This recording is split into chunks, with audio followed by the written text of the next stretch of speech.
본 방송에서 제공하는 투자 정보는 투자 판단에 대한 조언입니다.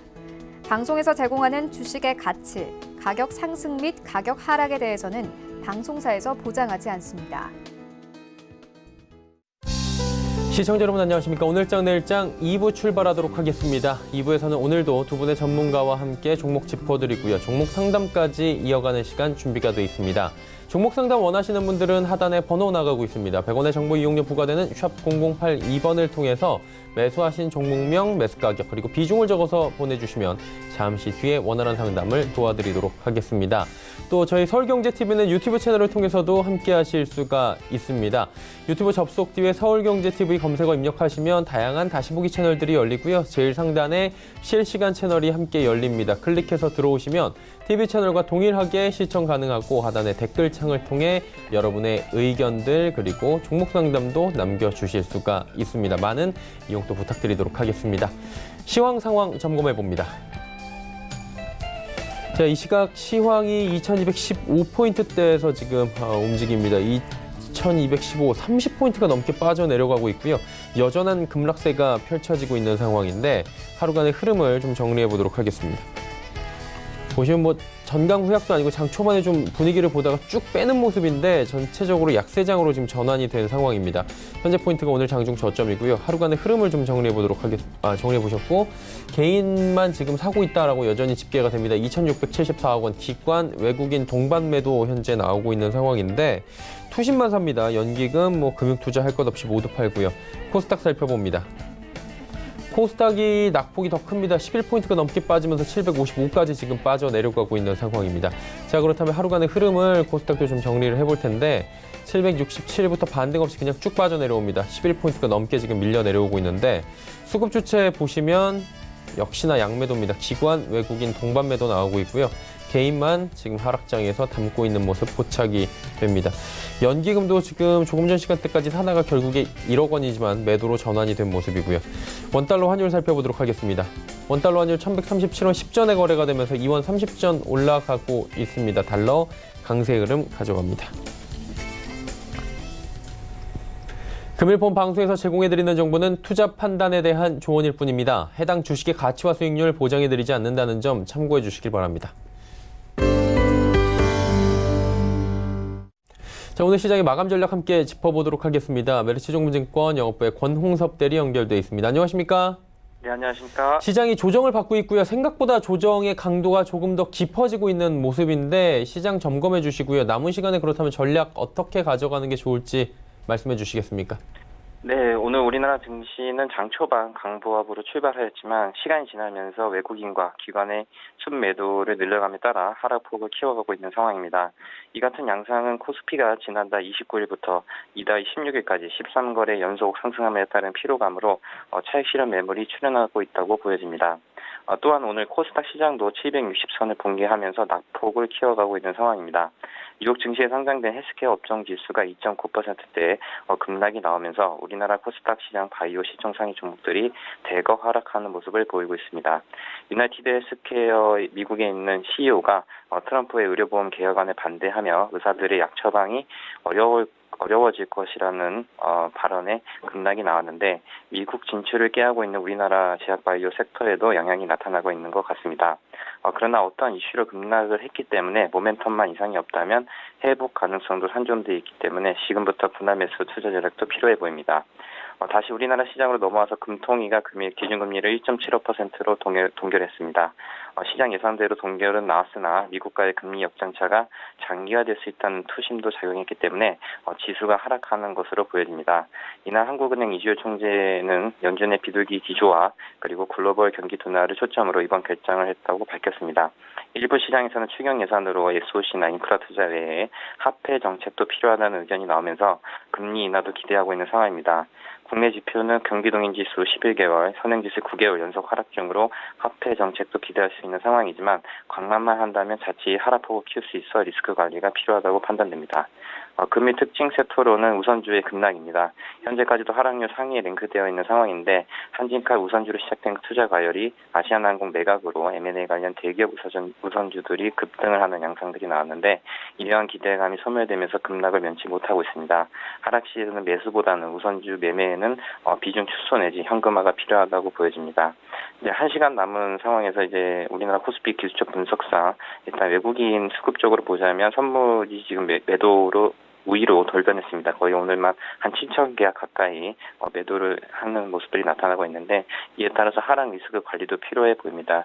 현재 미중 무역 분쟁과 관련돼서도 5월 말까지도 연장이 된 상황이고 코스피 유가증권 시장의 기술적 분석상으로도 2250포인트를 넘지 못하고 밀리는 모습이 나타났기 때문에 다시 한번 하단인 2150포인트 정도까지 박스권 장세 예상이 되기 때문에 지금 현재 빠졌다고 매수하기보다는 어떻게 보면 비중 축소 내지는 이제 하락장을 기대를 하면서 분할 매수 관점이 좋아 보이는 상황입니다.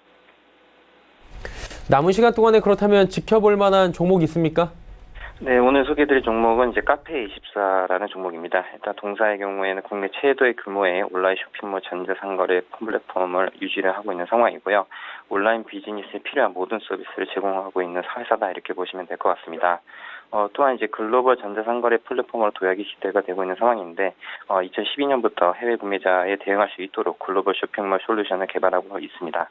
현재 파트너십으로는 아마존닷컴, 알리바바, 야후재팬, 라쿠텐 등 글로벌 인프라에 대한 수요가 있는 만큼 파트너십을 체결한 상황이고요.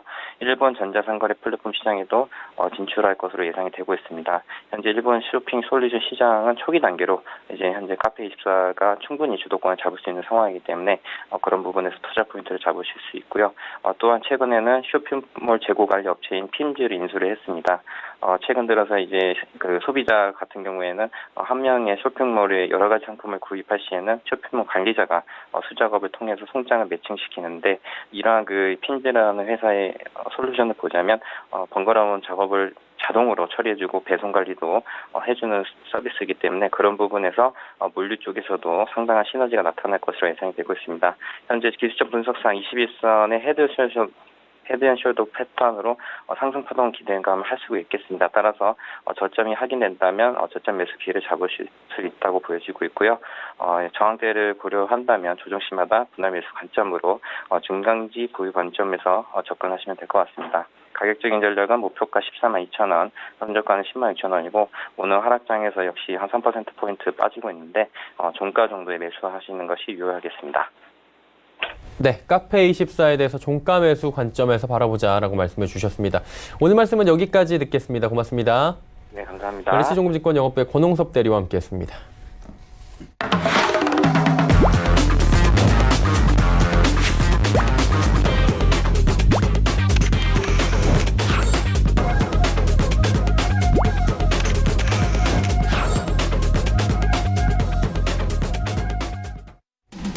오늘 전 일장 2부 함께하고 계십니다. 레벨업 트레이딩 타임 시간 본격적으로 출발합니다. 이 시각 함께해 주시는 분들 바로 소개해드립니다. 벤자민 투자연구소의 신일섭 소장, 스톡프렌즈 이재규 수석 전문가입니다. 어서 오세요. 안녕하세요. 네. 안녕하세요. 자, 신 소장님부터 준비하신 종목 바로 출발해 보도록 하겠습니다. 어떤 종목부터 가볼까요? 네. 첫 번째 종목은 모바일 어플라이언스입니다. 네. 자, 오늘 소개시켜드리는 종목은 어떻게 보면 다 약간 미래의 우리가 향유할 수 있는 그런 기술력을 가지고 있는 업체들입니다. 일단 자율주행에 관련된 스마트카에 관련된 차입니다. 자율주행 스마트카. 뭔가 단어만 들어봐도 뭔가 4차 산업혁명의 총화일 것만 같고 미래의 시대에 쓰여질 것만 같은 곧 다가올 것만 같은 그런 뉘앙스가 풍풍 풍기죠. 모바일 어플라이언스는 2017년 벤츠의 레이더 사고 기록 장치의 단일 공급자로 선정이 되었습니다. 그리고 벤츠를 포함한 BMW, 아우디, 독일 3대 그 차량 회사와 다 연관이 되어 있고요. BMW, 아우디 본사의 영상 저장 장치, 첨단 운전자 보조 시스템, 헤드업 디스플레이, 반순정 제품을 직접 공급했습니다. 지금 우리 정부에서는 내년도에 레벨 3 수준의 자율주행을 상용화하는 것을 목표로 하고 있습니다.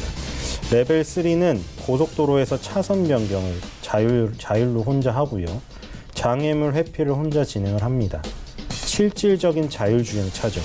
긴급 상황이 발생 시에만 운전자가 개입하는 수준입니다.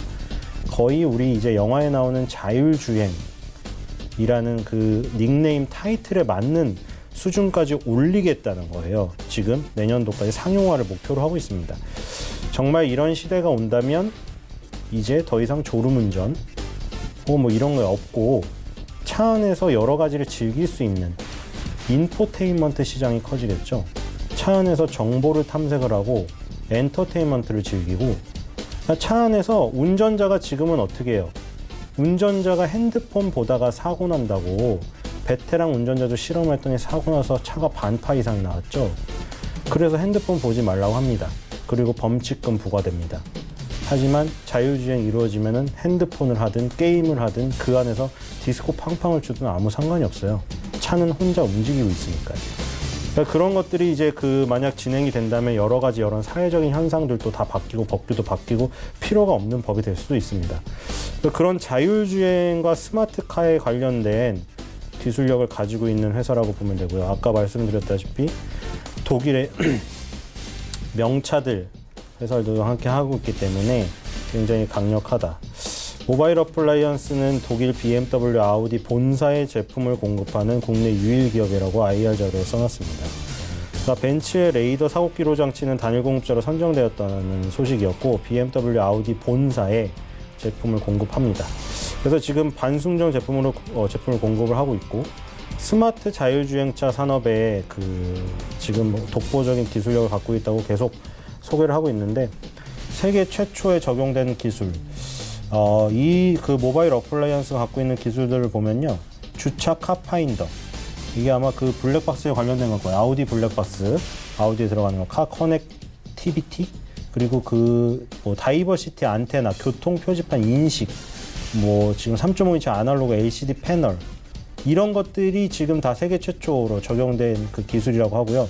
국내 최초 적용 기술도 밑에 나와 있습니다. 블루투스 핸즈프리라던가 인터넷 라디오, F나 화면 표시 이런 것들이 지금 세계 최초 내지는 국내 최초로 적용한 모바일 어플라이언스의 기술들이고요. 그래서 이제 4차 산업혁명, 아까 얘기를 했지만 4차 산업혁명에 여러 가지 단어들이 등장합니다. 로봇도 등장을 하고, 근데 스마트카, 자율주행차 이게 지금 가장 화두예요. 우리가 수소차나 전기차는 어떤 연료에 관련된 부분이고, 연료가 가솔린이든 디젤이든 수소든 전기든 그 전체적으로 그냥 주행 자체가 자율로 된다는 의미는 그 연료의 어떤 종류와는 상관없는 다른 차원의 또 신차예요. 자율주행차. 그래서 그리고 스마트카. 차가 점점 더 똑똑해집니다. 차가 스스로 판단을 하고 스스로 위험을 회피하고, 운전자는 예전보다 할 일이 줄어들고 주의를 기울일 게 굉장히 줄어들게 되겠죠. 그래서 지금 보면은 스마트카 관련 핵심 기술 해서 지금 차량 알림 장치, 내비게이션 어플리케이션, 상대 위치 정보, 차량 위치, 지시, 방향 지시 이쪽에 지금 핵심 기술을 보유하고 있다고 표현을 했는데, 스마트카 전장시장 전망. 전장시장은 전기장치입니다. 그러니까 스마트카가 지금 되려면 스마트카 안에 들어가는 전기장치가 지금보다 훨씬 많아져야 되기 때문에 전장시장이 굉장히 성장할 것으로 전망을 해놓고 있는 거예요. 그래서 자율주행 기술 단계, 아까 나왔는데 지금 3단계, 레벨 3 하고 있다고 했죠. 그래서 조건 자율, 이게 지금 2020년부터 정부가 추진한다고 했죠.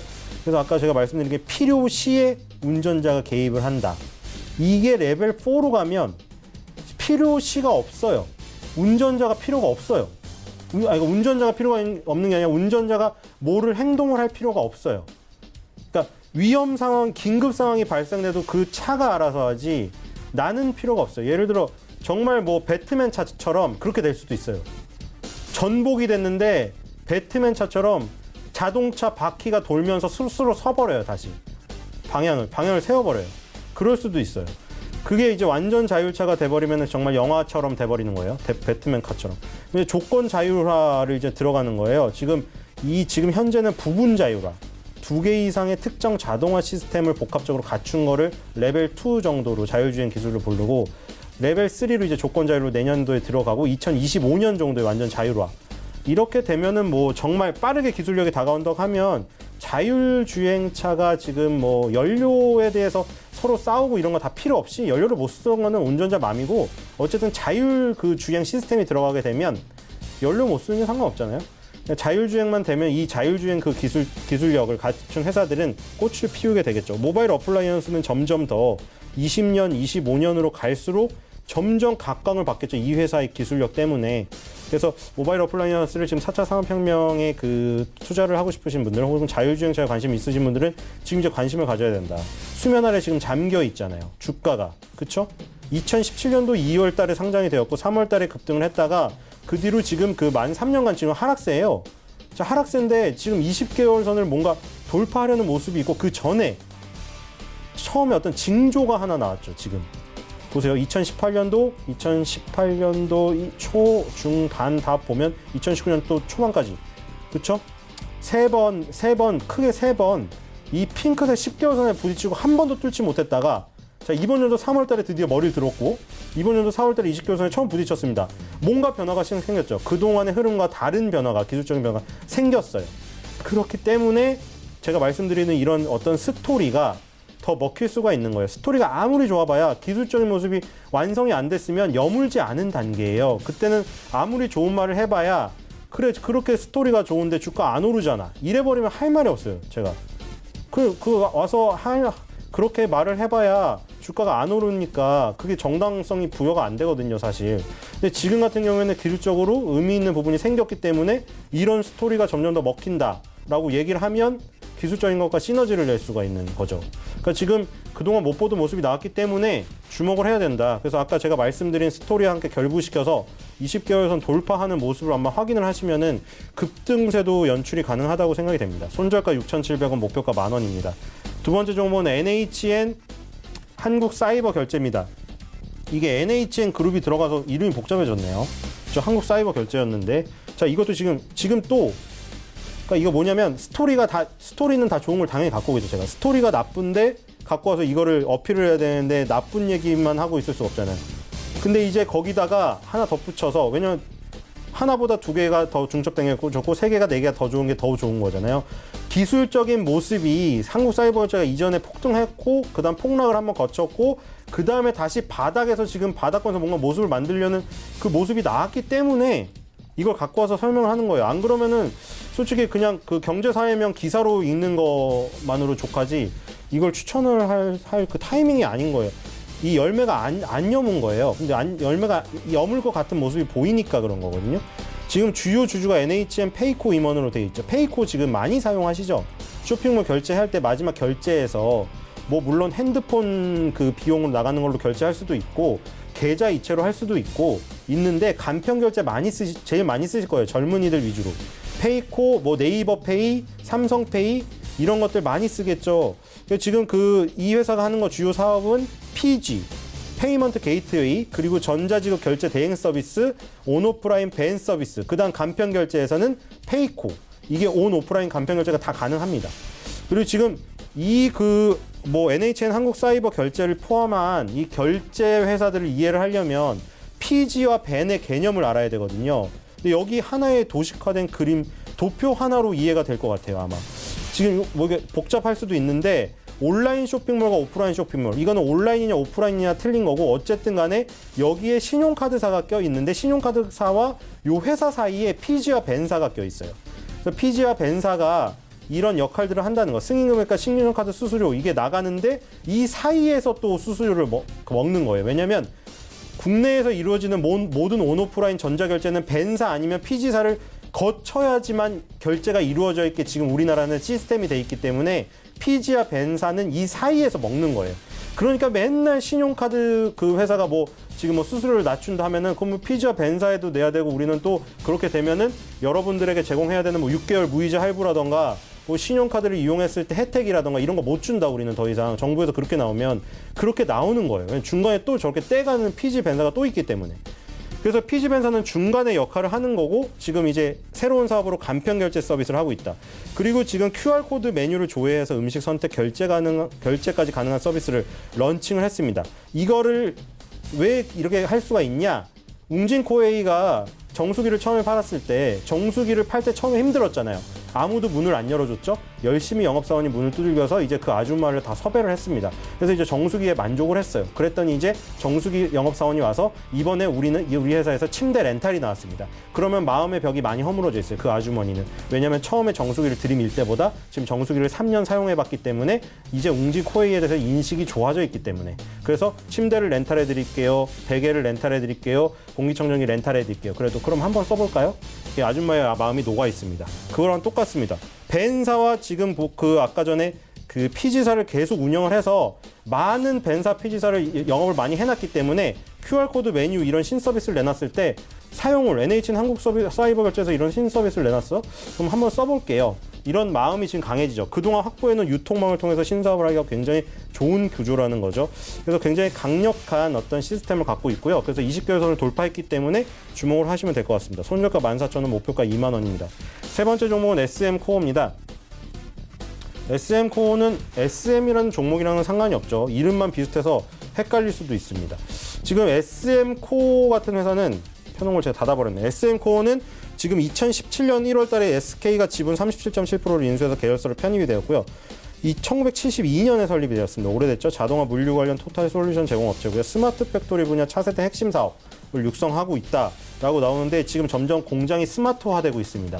편의점만 무인 편의점이 생기는 거 아닙니다. 공장도 인력이 잘려 나가고 다 그 무인 공장, 스마트 공장을 바뀌고 있는데 SK 그룹으로 들어간 게 이게 굉장히 좋은 거예요. 왜냐하면 SK 하이닉스라는 그룹이 SK의 주력 회사이기 때문이죠. 반도체 공장이 스마트 팩토리로 됐을 때 후공정의 물류 장비 생산 라인업을 SM코어가 스마트 그 자동화 물류 관련 토탈 솔루션을 제공하면서 들어갔습니다. 그리고 컨베이어, AGV라고 불리는 무인 반송 시스템 이쪽을 신규 진입. 그래서 SK 하이닉스가 계속 무인 그 공장 스마트 팩토리를 지으면 SM코어는 자연스럽게 계열사기 때문에 계열사 물량을 떠안기를 받을 수가 있어요. 그래서 SM코어는 강력한 수주처를 가지고 있다.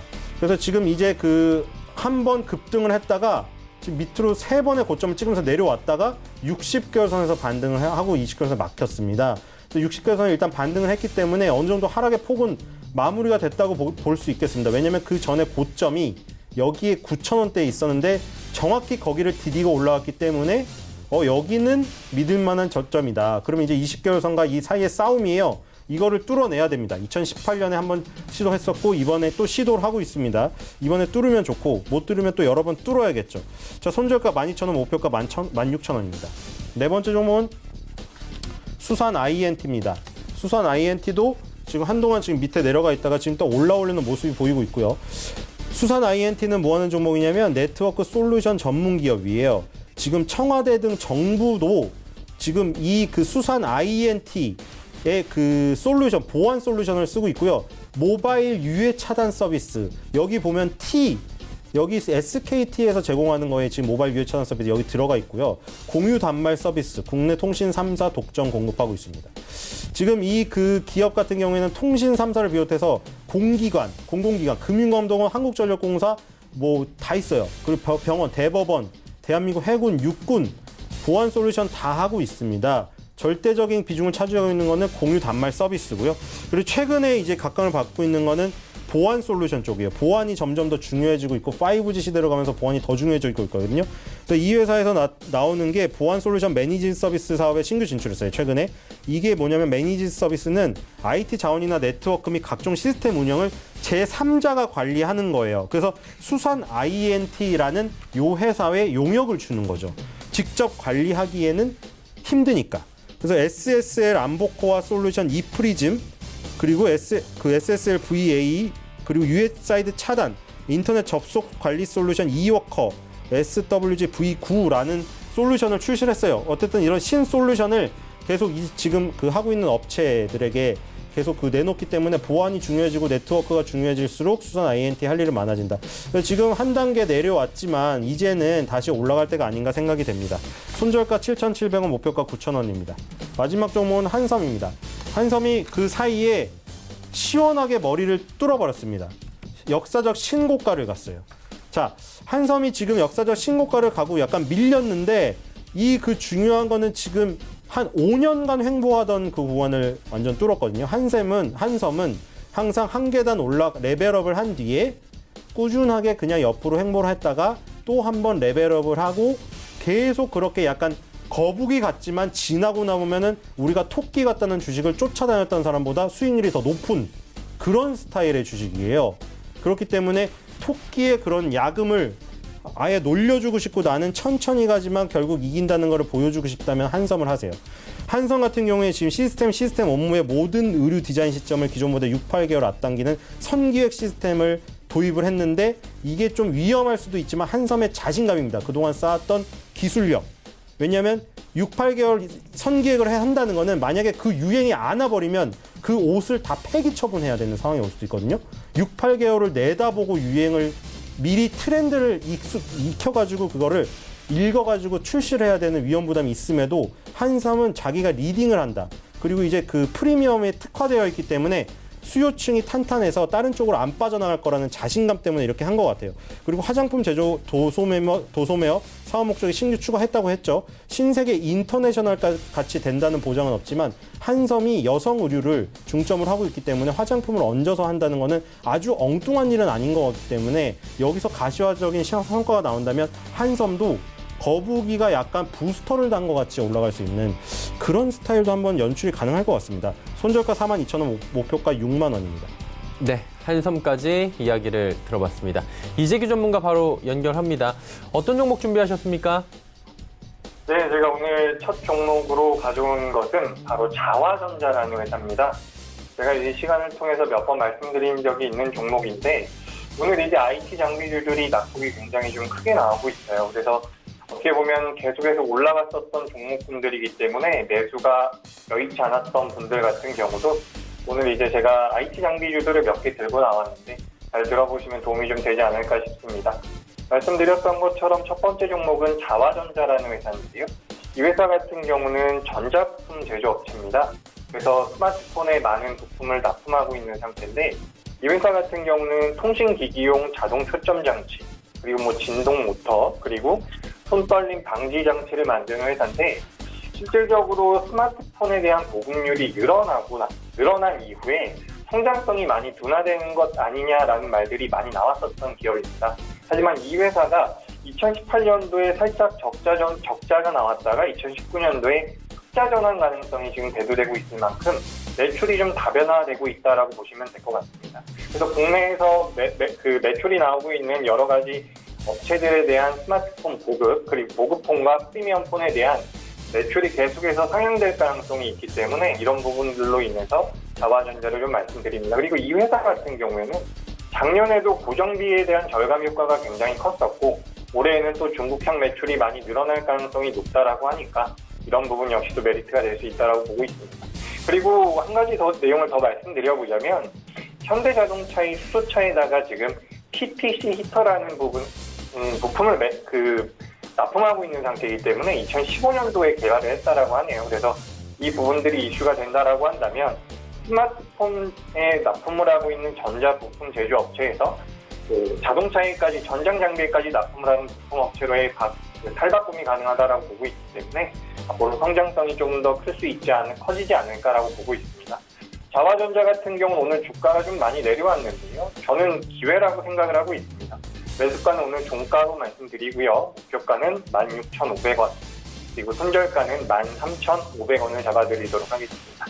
자, 그리고 이제 두 번째 종목인데, 두 번째 종목 같은 경우도 제가 오늘은 IT 장비주를 가지고 나왔습니다. 오늘 상대적으로 IT 장비주 중에서는 낙폭이 별로 나오지 않은 종목인데, 바로 대덕전자라는 회사입니다. 이거는 PCB 관련주로서 제가 가지고 나왔는데, PCB 전문 제조업체라고 보시면 될 것 같습니다. 스마트폰에 납품을 하고 있는 기업이기도 하고요. 근데 이 회사가 이제 자회사인 대덕GDS와 합병을 했고 또 다른 자회사인 와이솔 같은 경우도 소우필터라는 것이 스마트폰에 계속해서 들어가거나 여러 장비에 가전제품에 탑재가 되면서 계속해서 매출이 늘어날 수 있는 사업 구조가 완성이 됐다라고 보시면 될 것 같습니다. 이 회사 같은 경우는 PCB에 관련되어 있는, 그러니까 기존 사업에 대한 안정적인 캐시카우를 가지고 있는 상태에서 최근에는 5G 통신 장비 관련돼서도 매출이 일어나고 있다라고 해요. 그래서 이런 부분들이 계속해서 이슈가 되면 통신 장비용에서도 매출이 많이 나올 수가 있고 PCB에 관련돼서도 매출이 많이 나올 수 있고 물론 이 PCB가 통신 장비에도 사용되는 부분이기 때문에 비슷한 맥락이라고 보셔도 상관없을 것 같습니다. 그리고 이 회사 같은 경우는 작년 대비해서 매출이 약 40% 정도 늘어날 거라고 지금 예상이 되고 있는 부분이기 때문에 어찌됐건 간에 주가라는 것은 숫자에 따라 민감하게 움직이기 때문에 실적이 올라간다라고 한다면 주가의 상승도 충분히 가능할 거라고 보고 있습니다. 그렇기 때문에 이 대덕 GDS, 대덕전자 굉장히 메리트가 있다라고 보고요. 마지막으로 성장성을 한 가지만 더 말씀드려보자면 지금 이제 TV를 보셔도 5G 관련되어 있는 내용들이 많이 있죠. 근데 이 5G가 나타나면서 뭐 AI라든지 인공지능이라든지 사물 인터넷을 통해서 이 대덕 GDS가 만들고 있는 PCB에 대한 매출이 또 다시 한번 늘어날 가능성이 높다라는 겁니다. 그래서 계속해서 여기저기 사용이 되고 있는 부품을 만드는 회사이기 때문에 시장 자체가 많이 깨지지 않는다라고 한다면 IT 장비주로서 메리트가 있지 않을까라는 의견을 듣습니다. 매수가는 오늘 종가로 말씀을 드리고요. 목표가는 11,000원, 그리고 손절가는 9,100원을 잡아드리도록 하겠습니다. 자, 그리고 이제 세 번째 종목인데 이 종목 같은 경우도 제가 오늘은 IT 장비주를 하나 준비해 왔습니다. 오늘 장 초반에 굉장히 좋은 모습이 나와서 오늘 방송을 할 때 많이 올라가 있으면 어쩌나라는 걱정을 좀 했었던 기업인데 오늘 IT 장비주들이 조정을 받으면서 주가가 매매하기 좋은 자리까지 충분히 내려왔다라는 말씀을 먼저 좀 드립니다. 이 BH 같은 경우는 방금 전에 말씀드렸었던 대덕전자와 비슷한 PCB 관련 회사인데 이 회사 같은 경우는 이제 FPCB가 주력 업종이라고 보시면 될 것 같습니다. 그래서 최근에 휘어지는 연성회로 기판이라고 하는데 이 휘어지는 플렉서블, 폴더블 폰이 나왔던 것처럼 이렇게 이제 휘어지는 디스플레이나 휘어지는 기계에 탑재하기 위해서는 이 휘어지는 연성회로 기판이 반드시 필요하다라는 거죠. 그래서 이 FPCB가 들어가게 되면 이 BH의 매출이 늘어날 가능성이 높은데 실질적으로 이제 폴더블 폰도 그렇고 앞으로 나오고 있는 뭐 디스플레이, OLED를 탑재한 디스플레이, TV 같은 경우도 마찬가지입니다.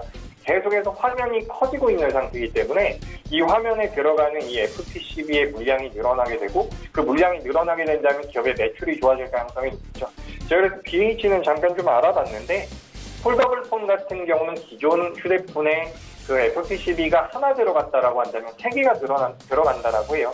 아직까지는 이 폴더블 폰이 어떤 식으로 성장을 할지는 모르겠지만 폴더블 폰이 일단 포문을 연 상태이기 때문에 이 부분이 계속해서 이슈가 된다라고 한다면 예전에는 기계 한 대당 1개가 들어갔었던 FPCB가 3개로 늘어난다라고 한다면 이 FPCB 전문 제조업체인 BH 같은 경우는 충분히 성장을 할 수 있다라고 보고 있는 거죠.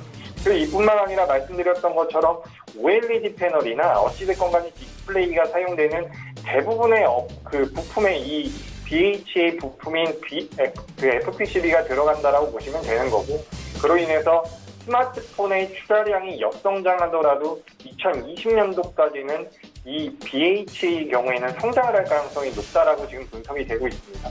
그렇기 때문에 굉장히 메리트가 있는 부분이고 사실 계속해서 이제 뭐 OLED라든지 이런 패널을 만드는 기술들이 발전을 하고 있는데 이 BH가 가지고 있는 Y옥타라는 기술 같은 경우는 최신 세대 기술이라고 보시면 됩니다. 어찌됐건 간에 글로벌 기업에다가 납품을 하고 있는 상태이기 때문에 기술력 같은 부분은 의심할 여지가 없고 그런 상태이기 때문에 시장에서 IT 장비주들이 무너지지 않는 한 BH는 지속적인 우상향이 가능할 거라고 보고 있습니다. 매수가는 오늘 종가로 말씀드리고요. 목표가는 23,000원, 그리고 손절가는 18,500원으로 잡아드리도록 하겠습니다. 자, 그리고 오늘 네 번째 종목인데 이 종목이 좀 아침보다 올랐더라고요. 네, 제가 아침에 이 종목을 좀 설명을 드려야겠다라고 생각을 하고 있었는데 전기차 관련주입니다. 오늘 이제 전기차에 관련되어 있는 정부의 지원이 좀 나올 것이다라는 기사가 좀 나오면서 아침에 잠시 좀 이슈가 되면서 주가의 상승폭이 커졌었던 기업인데 바로 P&E 솔루션이라는 기업입니다. 2차전지 관련주라고 보시면 되는 회사인데 2차전지 그 활성화 공정에 필요한 포메이션이나 뭐 사이클러 장비를 생산하는 회사라고 보시면 돼요. 사실 뭐 이런 내용들 자체는 좀 어려울 수도 있는 부분이기 때문에 좀 간략하게 설명을 드리자면 이 P&E 솔루션이 납품을 하고 있는 고객사들이 대규모 증설을 했다라고 해요. 그래서 이 증설에 따른 수주가 증가할 가능성이 높고 그로 인해서 안정적인 성장과 매출 성장이 일어날 가능성이 높다라는 겁니다.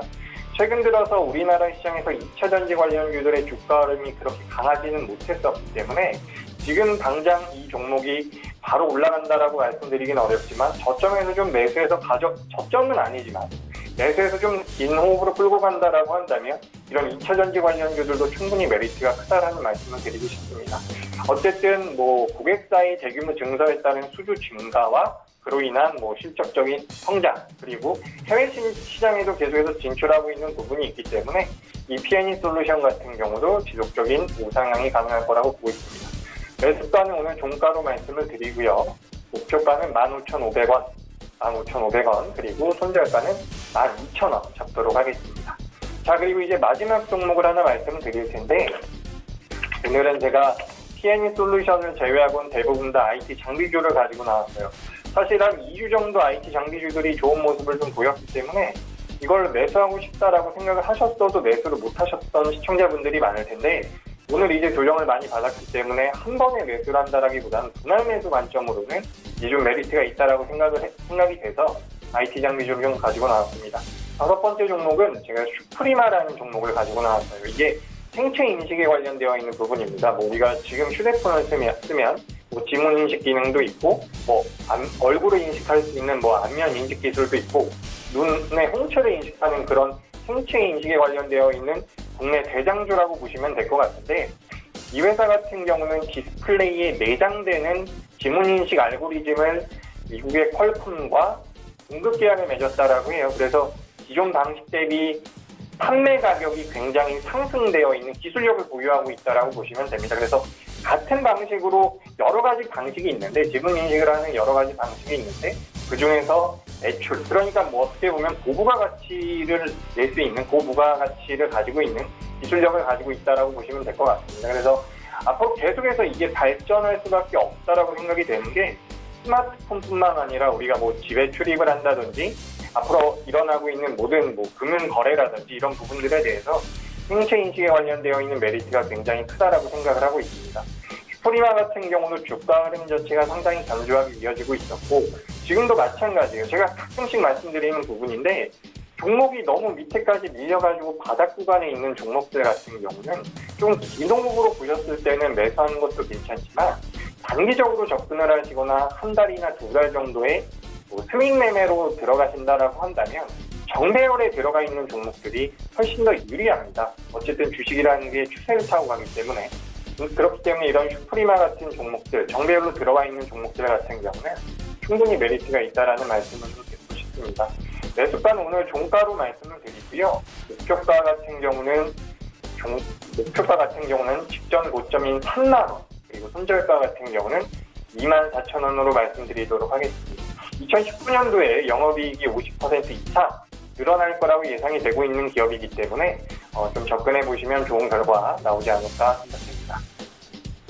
네, 자화전자부터 슈프리마까지 5종목 들어봤습니다. 단기 접근 종목들 어땠는지 일단 리뷰를 먼저 해볼 텐데 신 소장님 인크로스 말씀해 주신 바가 있습니다. 인크로스 어땠습니까? 네, 인크로스 좀 속도 조절을 하고 있지만 역시 지금 3만 원을 향해 가는 여정의 출발인 것 같습니다.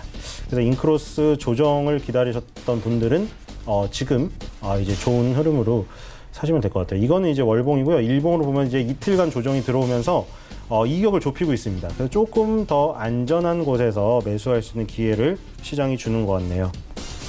네, 인크로스. 그렇다면 오늘은 어떤 종목이 좀 괜찮아 네, 보이십니까? 오늘은 SM코어입니다.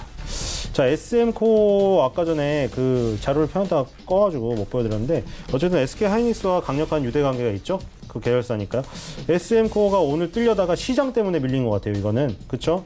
오늘 6%까지 올랐었는데 지금 0.40밖에 안 되거든요. 근데 이거는 시장 때문에 밀렸다고밖에 보이지가 않아요. 시장.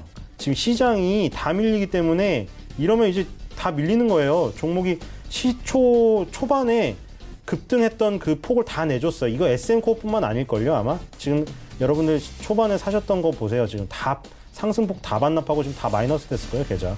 근데 지금 이거는 지금 그 시장 때문에 그런 거라 그 시장 이슈를 제외한다면은 지금 12월 달과 3월 달의 고점을 지금 오늘 돌파하고 있었거든요.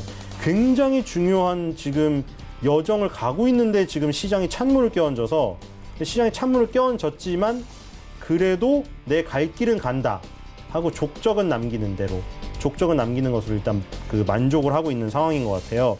그래서 여기서 지금 이제 시장이 결국 뭐 저기 오늘 하루 이게 이틀 연속 저렇게 빠질 것 같지는 않거든요. 그러니까 결국에는 여기를 뚫고 가는 지금 여정이기 때문에 단기적으로 좀 노려봐도 좋을 것 같습니다. 네, 알겠습니다. SM코어 말씀해 주셨고요. 이재규 전문가께서는 SPG 말씀해 주셨습니다. 미세먼지 관련주로 알고 있는데 결과 어땠습니까? 네, PG 같은 경우는 제가 저번 주 목요일날 말씀드리고 나서 한 6% 정도 주가가 올라왔다가 오늘 이제 조금 낙폭이 나오고 있습니다. 한 4% 정도 밀리고 있는데 이 회사 같은 경우는 미세먼지 관련주이기도 하고 그 대표적인 공장 자동화 관련주입니다. 그래서 주 52시간 근무제나 뭐 최저임금 상승으로 인해서 공장 자동화에 대한 메리트가 계속 공장 자동화를 업종으로 가지고 있는 기업들에 대한 메리트가 계속해서 생길 수 있는 부분이기 때문에 오늘 이렇게 밀리고 있는 것은 뭐 시장 하락의 영향이 굉장히 크다라고 보고 있어요. 그렇기 때문에 이 종목 같은 경우는 일단 제가 지난주에 말씀드렸었던 8,500원대를 이탈하지 않는다라고 한다면 목표가인 11,000원까지는 큰 문제는 없을 거라고 보고 있습니다. 그래서 혹시 시청자분들 중에서 매매를 하고 계신 분들이 계시다라고 한다면 비중만 적당히 줄여가지고 많은 비중으로 가져가실 종목은 아니기 때문에 비중 조절만 잘해서 대응해 보신다면 좋은 결과 나오지 않을까라고 생각을 합니다. 네, 그렇다면 오늘은 어떤 종목이 단기적으로 괜찮아 보이십니까? 네, 금일은 제가 아까 전에 말씀드렸었던 종목 중에서 슈프리마라는 종목을 좀 말씀을 드리고 싶어요. 지금 이 슈프리마라는 기업을 차트로 따져봤을 때 굉장히 큰 음봉이 나와 있는 상태인데 여전히 정배열 구간에 들어가 있는 자리에서 60일 이평선에서 하방 경직이 나와주고 있는 모습은 굉장히 긍정적입니다. 그런데 이거보다 더 긍정적인 부분은 지금 이 회사 같은 경우는 3월 중순에 시장에서 장대 양봉이 한번 나왔어요. 주가가 장대 양봉이 나온다라는 것은 개인 투자자들이 들러붙어서 만들 수 있는 게 아니라 시장에서 주도 세력들, 그러니까 이 슈프리마 같이 규모가 있거나 시장에서 레포트가 자주 나오는 기업들 같은 경우는 개인 투자자들이 소위 알고 있는 그런 세력들에 비해 규모가 좀 더 큰 세력들, 그러니까 기관들이나 외국들이 선호하고 있는 종목일 가능성이 높습니다. 근데 이 기업이 3월 중순에 대량 거래가 나온 이후에 지금 첫 번째 양봉의 자리까지 하락을 한 상태인데 기술적으로도 굉장히 메리트가 있는 자리입니다. 이 자리에서는 하방 경직이 나올 가능성이 높다라고 보고 있어요. 그리고 아까 전에 말씀드린 것처럼 이 생체 바이오 인식에 관련되어 있는 그 인식 기술이 굉장히 뛰어난 회사고 지금 이제 삼성에서 내놓은 휴대폰의 지문 인식이 디스플레이에 바로 적용이 되고 있는 부분이 있는데 이게 이제 삼성전자가 처음 만들었고 앞으로 계속해서 나오는 기기들마다 이 기술이 적용될 가능성이 높습니다. 그러면 성장성도 굉장히 크겠죠. 말씀드렸던 것처럼 작년 대비해서 영업이익이 50% 이상 늘어날 거라고 보고 있기 때문에 정상적으로 시장이 움직인다라고 한다면 주가의 상승 가능성은 굉장히 높습니다.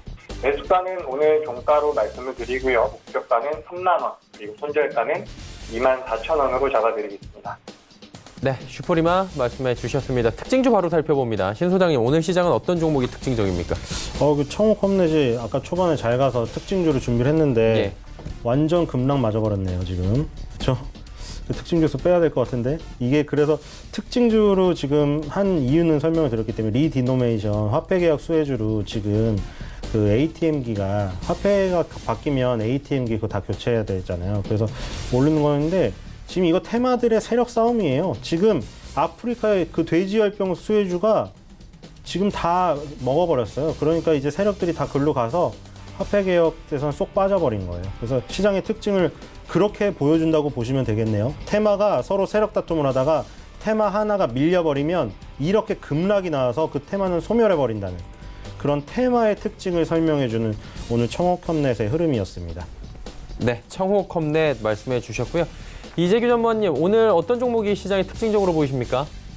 네, 저도 오늘 아침에 좀 살펴본 종목인데 바로 현대차를 좀 가지고 나왔습니다. 사실 현대차가 굉장히 오랫동안 주가 흐름이 약했어요. 이 회사 같은 경우는 2011년도, 12년도에 고점을 찍고서 거의 7년 정도 하락을 계속하고 있었던 상황이고 작년 같은 경우도 사실 중국에서 좀 문제가 생기면서 현대차를 비롯한 자동차 관련주들이 굉장히 안 좋은 모습을 보였는데 오늘 아침에 이제 현대차가 좀 강하게 치고 올라오면서 현대그룹주의 전체적인 우상향도 좀씩 보이고 있고 오늘 치고 올라오면서 2019년도 신고가를 경신한 상태이기 때문에 6, 7년 동안 밀렸었던 종목이 올라왔다라고 보시면 될 것 같습니다. 근데 이게 좀 의미가 있는 부분은 뭐냐면 작년에 자동차 업계가 굉장히 어려웠었던 걸로 제가 알고 있어요. 그래서 밴드 업체들 같은 경우 뭐 서현이와라든지 성화이텍 같은 이런 밴드 업체들 같은 경우에 굉장히 어려운 시기를 많이 보냈는데 지금 이제 현대차가 돌아서면서 자동차 부품주들이 좀 움직일 수 있지 않을까라고 생각을 하고 있습니다. 지금 당장에는 자동차 부품주들이 좀 상승폭이 크다라고 느껴질 수 있지만 2012년도나 2013년도 대비해서 자동차 부품주들은 굉장히 많이 밀려있다라고 보시면 돼요. 그래서 제가 오늘 현대차를 준비해왔는데 앞으로 이제 우리나라 시장에서 IT든 제약바이오든 뭐 자동차든 어떤 쪽에서 시장을 좀 이끌어 간다라고 한다면 이 자동차 관련되어 있는 종목들도 어려운 시기를 넘어왔기 때문에 앞으로 좀 메리트가 생길 수 있지 않을까 싶어서 들고 나왔습니다. 그래서 시청자분들께서도 자동차 업종에 대한 관심이 좀 필요하다라는 말씀을 꼭 드리고 싶습니다.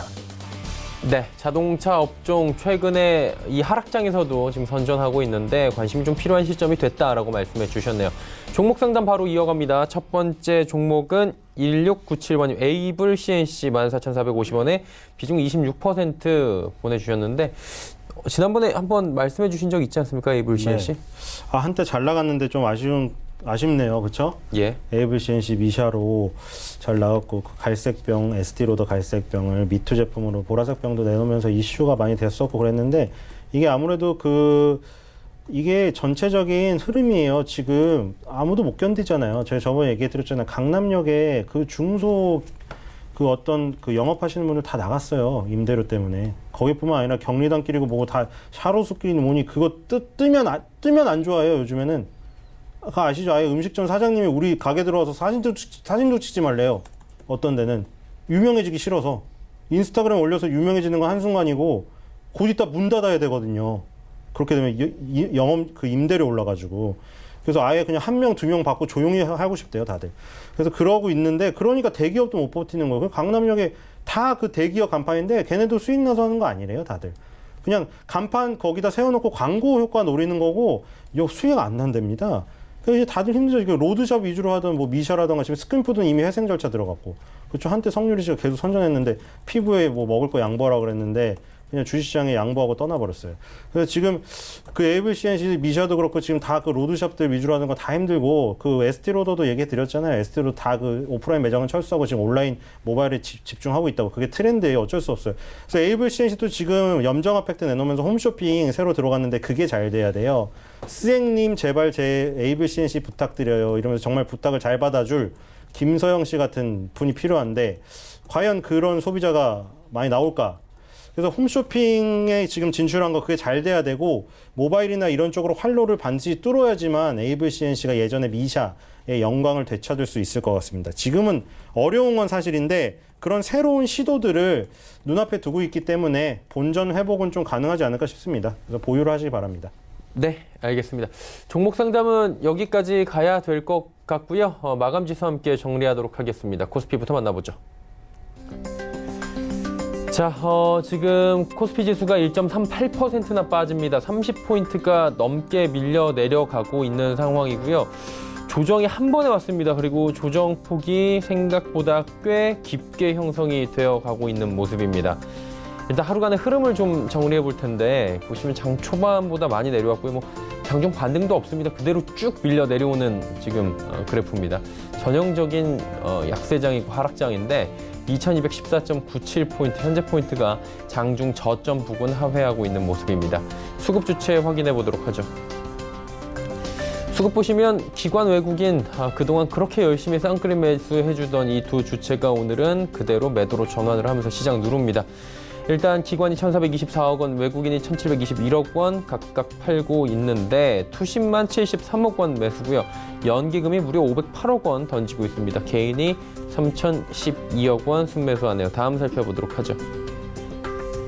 자, 삼성전자가 2%가 넘게 빠집니다. 장중에 3%대까지 하락하기도 했는데 갤럭시 폴드에 문제가 좀 발생했다라고 외신들의 보도가 좀 나오고 있는데 이 부분은 좀 지켜봐야 될 것 같습니다.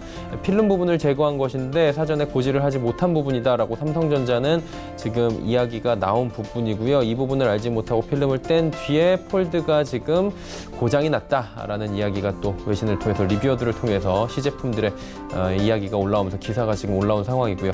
SK하이닉스 1.37% 빠집니다. 그리고 LG화학도 빠지고 있는데 현대차만 지금 올라가네요. 2.67% 여전히 강세입니다. 다음 살펴보도록 하죠. 셀트리온, 삼성바이오로직스, 포스코, LG생활건강까지 모두 하락하는 가운데 현대모비스 일단 운송장비 업종들, 자동차 관련주들은 오늘 전체적으로 이 하락장에서도 버팁니다. 다음 살펴보도록 하죠. 코스닥입니다. 754.14포인트, 낙폭이 12포인트대까지 지금 커져 있는 상황입니다. 하루 만에 지금 며칠치 상승분을 지금 반납하는지 모르겠습니다. 하루간의 흐름을 좀 정리해보면 767부터 그대로 고꾸라집니다. 751까지 지금 쉼없이 내려왔고요. 저점 대비해서 한 3포인트 올라왔는데 일단은 장중 반등도 거의 없는 상황이고 전형적인 약세장, 양시장 모두 펼쳐지고 있습니다. 수급 주체 만나보도록 하죠. 개인 빼놓고는 사는 주체 없습니다. 기관 전 주체가 팔고 있고요. 기관의 매도 물량 지금 장 후반에 쏟아져 나옵니다. 1,099억 원 지금 전 주체 팔고요. 연기금도 78억 원대까지 매도 쌓아놓고 있습니다. 외국인 765억 원 팝니다. 시총 상위주들 마지막으로 좀 정리하겠습니다. 자, 보시면 셀트리온 헬스케어부터 포스코 케미칼까지 모두 빠지는데 특히나 포스코 케미칼 장중에 낙폭이 지금 6%가 넘어갑니다. 58,000원까지 지금 단숨에 또 밀려 내려오면서 6만 원 깨졌고요. 바이로메드도 26만 원 깨졌습니다. 신라젠도 6만 3,000원대까지 밀렸고 CJENM만 그나마 좀 견조하게 버텨주고요. 셀트리온 헬스케어도 결국에는 2%가 넘게 빠지네요. 다음 살펴보도록 하죠. 메디톡스부터 셀트리온 제약까지 6위부터 10위 종목들도 한 종목도 올라가지를 못합니다. 셀트리온 제약도 3%대 급락, 메디톡스도 60만 원 붕괴됐고요. HLB도 8만 3천 원 무너졌고 스튜디오 드래곤 역시 3%가 넘게 밀려 내려갑니다. 그동안에 반등 강하게 나오던 펄어비스 역시 오늘은 힘없이 18만 원대 초반까지 다시 밀려 내려옵니다.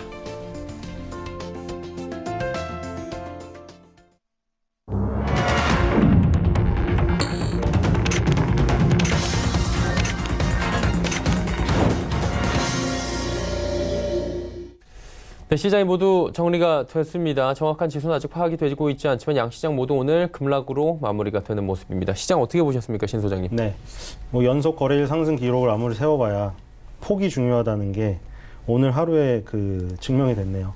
그렇죠? 오늘 하루에 그 뭐 연속 거래일 상승 했던 그 폭을 거의 다 되돌리는 하락이 나오면서 허무해졌습니다. 그리고 지금 하락을 주도한 거는 전기전자 업종이 꼴찌를 기록했네요. 지금 마이너스 2.40% 빠지면서 결국은 우리나라는 지금 그 삼성전자, 하이닉스 지금 이 1, 2위가 약하니까 어떤 뭐 꿈쩍을 못하네요. 그리고 삼성바이오로직스랑 셀트리온이 원래 삼성전자, SK 하이닉스 떨어질 때 오르곤 했었잖아요. 그리고 약간 시장 방어하는 느낌으로 약간 반대되게 어떤 신구의 어떤 싸움처럼 그렇게 움직여줬었잖아요. 근데 지금 뭐 바이오도 아시다시피 지금 약간 분위기가 좀 신뢰의 문제로 가고 있어서 힘을 못 쓰니 전반적으로 좀 어려운 것 같고, 좀 삼성전자는 결정적으로 그거 같아요. 애플이 결국에 급한 나머지 제가 보기에는 그거 애플 옛날에 삼성전자랑 소송하는 거 보세요. 포기하나요? 끝까지 하지? 아주 그냥 삼성전자를 눌러버리려고. 근데 왜 퀄컴한테 그렇게 그냥 마무리를 지어버렸을까? 퀄컴은 또 12.25%가 올라서 지금 뭐죠 이거? 이틀 만에 지금 45%가량 올랐어요. 퀄컴이. 이 시가총액 큰 게. 그리고 지금 이게 뭐 다 뚫어버렸어요. 모든 고점을. 그동안에 답답했던 거를. 그리고 뭐 애플이 인텔을 못 믿어서 퀄컴에 갔다 뭐 이런 뉴스도 있던데, 인텔이 5G 모뎀 칩을 애플이 만족할 만큼 못 공급할 것 같아서 시간을 못 기다려서 급하니까 퀄컴을 선택했다 이 얘기도 있던데, 어쨌든 인텔은 인텔 나름대로 신고가를 기록하면서 가고 있습니다. 그래서 지금 퀄컴, 뭐 애플, 인텔 요 시리즈가 가니까 오히려 삼성전자는 지금 위기다, 단기적으로. 왜냐면 이 애플이 계속 5G 휴대폰 출시 못하면 좋았잖아요. 삼성전자 난 좋았잖아요, 솔직히. 근데 애플이 이렇게 되면 좀 반격의 휴대폰을 내놓을 가능성이 있다. 빨리 지금 정비를 갖춰서. 삼성전자가 그것 때문에 오늘 3% 좀 많이 빠진 것 같아요. SK 하이닉스는 삼성전자보다 덜 빠졌지만 역시 하락세를 면치 못했고, 그 부분이 약세를 띄어서 전기전자가 끌고 내려간 이 부분이 결정타였어요. 그래서 거래일 연속 상승 기록 세워봐야 결국 전기전자 업종이 타격을 받으면 이렇게 한 번에 되돌린다는 걸 결국 우리나라의 어떤 구조를 알려주는 날이 돼버렸고요.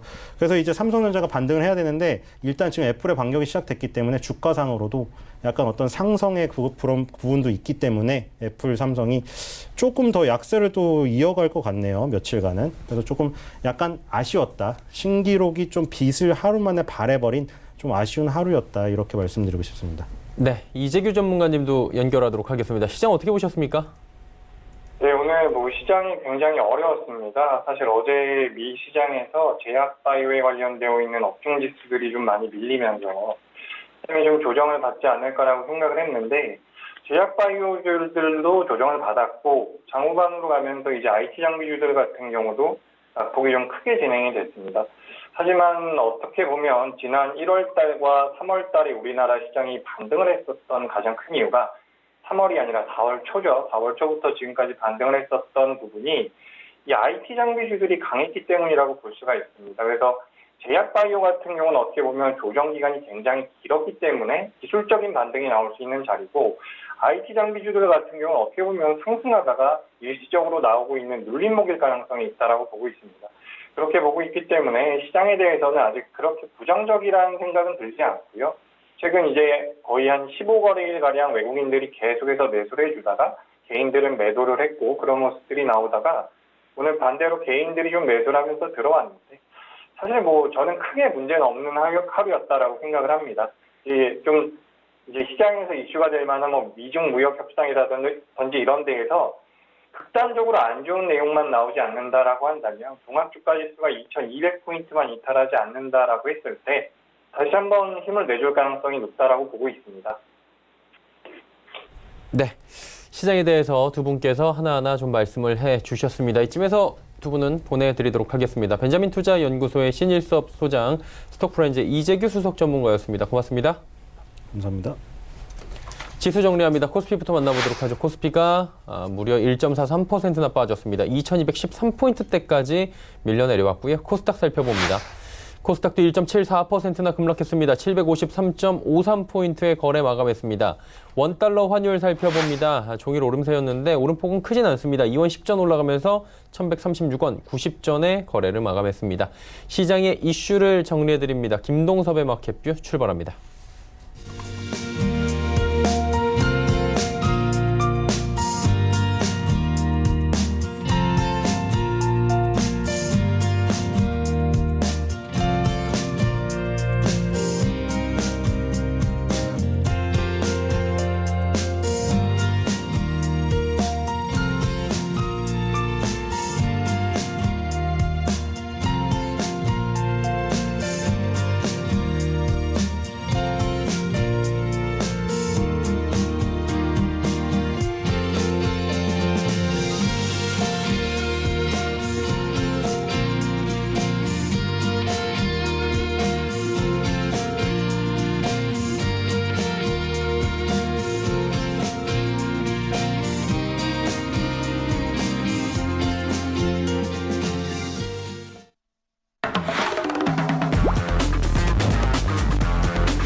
안녕하세요.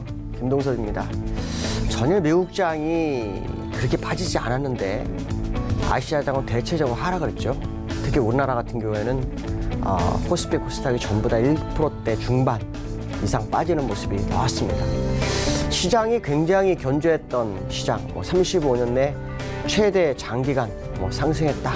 이래서 시장이 굉장히 분위기를 띄우는 모습이었는데요. 그 말이 나오고 난 다음에 하루 만에 급락하는 모습이 나왔습니다. 오늘 수급은 외국인과 기관이 쌍끌이 매도를 합니다.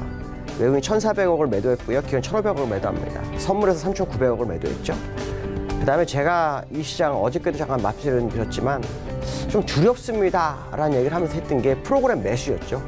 프로그램 매도가 2,100억이 출해됩니다.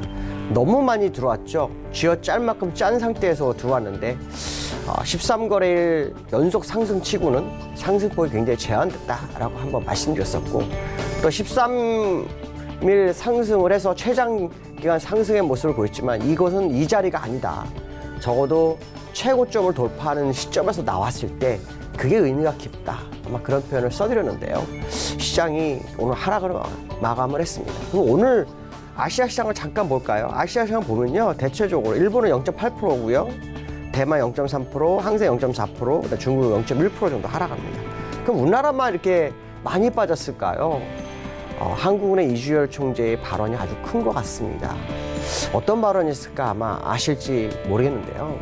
첫 번째는 성장률을 좀 낮췄습니다. 그리고 금리 인하는 없다라는 표현을 썼죠. 그 다음에 리디노메이션에 대한 얘기를 합니다. 계획이 없다라는 표현을 씁니다. 제가 왜 갑자기 이 말씀을 드릴까요? 저는 외국인들이 우리나라 시장에 들어오는 이유를 정말 몰랐습니다. 이유를 모르겠습니다. 물론 얼마 전에 추경을 했고 세 번째 추경이 있기 때문에 경기 부양에 대한 의지가 굉장히 크구나 하는 외국인들의 모습도 있고 외국인들 거기에 플러스 알파 금리 인하 아니면 리디노메이션에 대한 얘기가 시장에 돌았을 확률이 굉장히 높다는 거죠. 물론 의회에서는 국회에서는 이거에 대해서 회의를 한다고 하죠. 의견을 나눈다고 하는데 어쨌든 중요한 것은 시장의 핵심 키워드였던 것들이 시장에서 좋은 쪽으로 흘러가지 못한 것이 외국인과 기관이 같이 매도하는 그런 상황이 된 것이 아니냐. 자, 앞으로 문제는 프로그램 매도가 얼마나 더 나올 거고 지금 상황에서 외국인들이 또다시 매도를 하는지가 굉장히 중요할 것 같습니다. 프로그램 매수가 너무 많이 들어왔고요. 그렇게 되면 나중에 프로그램 매수는 주가를 끌어내리는 이유가 된다라고 말씀드렸는데 그 모습이 나오는지를 지켜봐야 될 것 같습니다. 미국장에 대해서 한번 보도록 하죠. 어제 미국장은요 상당히 잘 견뎠습니다. 또 재료도 있었습니다. 미국 시장 내 재료는요 아시겠지만 두 가지가 있었습니다. 하나는 실적이 상당히 좋은 상태의 모습이었고요. 또 중국의 GDP 성장률이 6.6%가 나오면서 시장을 상당히 좋게 끌고 가는 재료로 갈 수 있는 상황이었습니다. 근데 미국 시장이 더 상승하지 않은 모습이 나왔죠. 기술적으로는 월봉은 제가 여러 번 보여드렸지만 헤드앤숄더를 넘어서지 못하는 월봉의 모습이 나오고 있고요. 그 다음에 일봉이 참 재밌습니다. 일봉 모습 보시면 제가 이렇게 선을 그어놨는데 그 선을 십자 도지로 계속해서 3일째 방향성 탐색을 하고 있습니다. 그렇다면 결국 3일 정도 싸움을 했기 때문에 오늘 정도에는 뭔가 방향성을 줘야 되지 않을까라는 생각이 듭니다. 아랫꼬리가 생겨서 좀 더 확대해서 볼까요? 아랫꼬리가 생겨서 받쳤고 윗꼬리가 생겼다면 매수 매도가 충돌하는 상황이죠. 기술적으로는 제가 말씀드린 것처럼 이런 식으로 올랐다가 다시 끄트머리에서 눕고 또 눕는 양상 그 추세 연장선에서 상승하지 못하고 있는 모습을 보이고 있다라고 본다면 지금 시장의 모습 우리가 100% 신뢰하기 좀 어려운 상황이다. 우리가 이 차트를 보면 느낄 수 있는 건 또 어제 재료로서 느낄 수 있는 건 미국 시장이 굉장히 부담스러워하고 있다라는 것을 우회적으로 나타낸 게 아닌가 싶습니다. 그렇지 않아도 재료가 없는 미국 장에 지표 호조라는 아주 중요한 재료가 나왔는데도 불구하고 상승이 상당히 좋지 않았다. 오히려 주가가 밀리는 양상이 보였다는 것은 향후 방향성의 기대를 어떤 쪽으로 가져가야 될지를 한 번쯤 생각해 보게 하는 그러한 모습이 전일 미국장에서 나타난 것이 아닌가라고 보여주고 있고요. 만약에 오늘 밤에 밀려버리는 모습이 나온다면 지금까지는 전부 분산하는 과정 속에서 시장을 버틴 것으로 해석해야 될 것 같고요. 만약 오늘 올라서는 모습이 강력하게 나와야 됩니다. 지난번에 제가 여기서 장대 양봉이 나왔는데 장대 양봉 못 나왔죠. 장대 양봉이 나와야 한다라는데 그 양봉이 정말 마르주보가 나오는지를 꼭 봐야 될 것 같습니다. 그게 나온다면 또 다른 해석의 모습이 나오지 않을까라는 생각을 해봐야 될 것 같습니다. 자, 두 번째 이슈는요. 중국에 대해서 좀 얘기해 볼까 합니다. 중국이란 나라는요, 아시겠지만 굉장히 요즘 강합니다. 근데 중국이 사실은 경기 부양책을 해서 올렸죠. 지난번에 제가 이런 말씀 드렸어요. 지금 경기 부양을 해서 4개월이 올랐는데 실제로 지표가 좋아지는 게 없다. 사실 유동성을 풀어줘서 경기를 올렸고 MSCI가 A주 편입한다고 해서 외국인 수급이 좋아지는 상황 정도였죠. 물론 GDP 성장이 6.6% 생겼기 때문에 기대치가 생기네 라고 하겠지만 중요한 것은 뭐냐, 지금까지 경기 부양책에는 유동성이 있었다라는 거죠.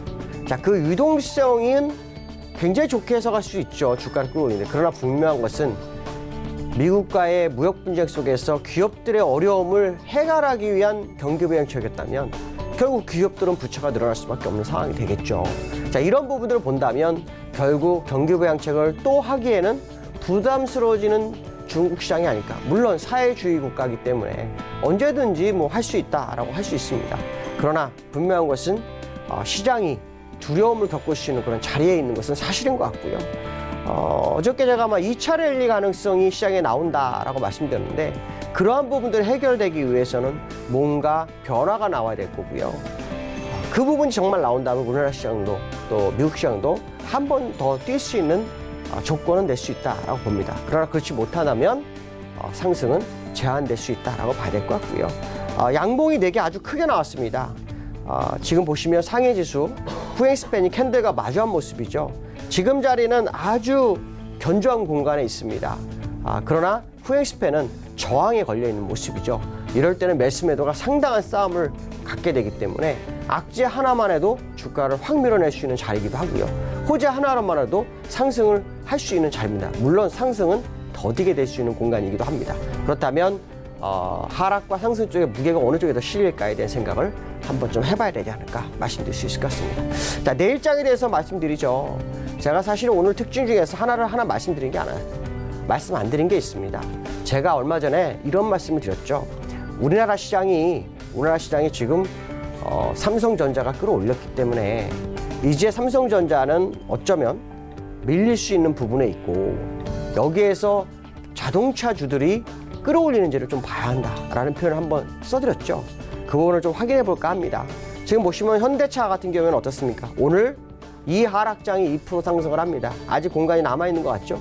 중요한 것은 뭐냐면 여기까지 갈 때 삼성전자가 올라서는 모습이 나와야 되는데요. 제가 삼성전자 차트를 한번 잠깐 볼까요? 삼성전자 차트를 주봉으로 보면 추세선 안으로 회귀하는 캔들이 형성됩니다. 이렇게 되면 자동차주가 갈지언정 삼성전자가 회귀하면 주가는 많이 못 갈 거다라는 거죠.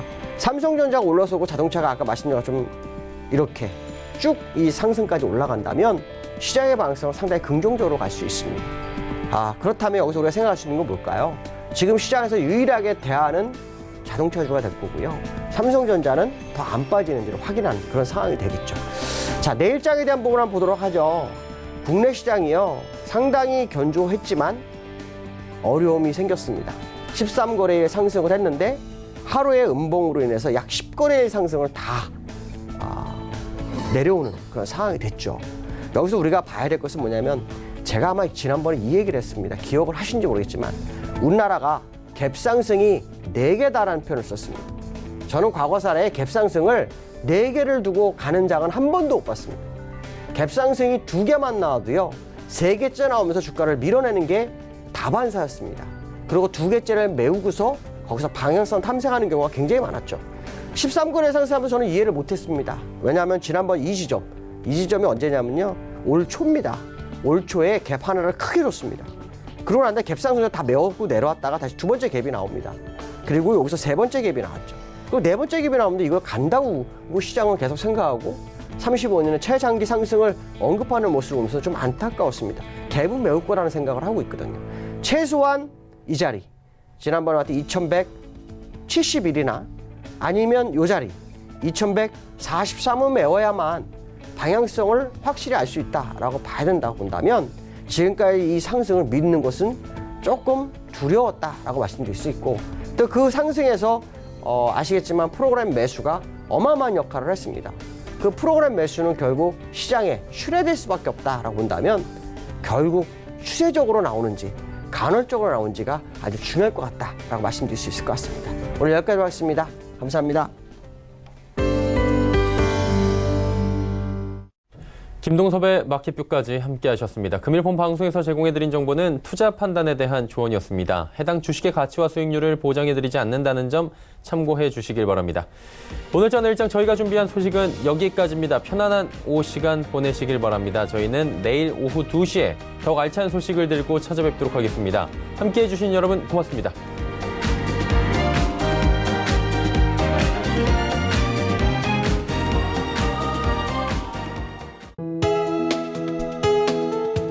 방송에서 제공하는 투자 정보는 투자 판단에 대한 조언입니다.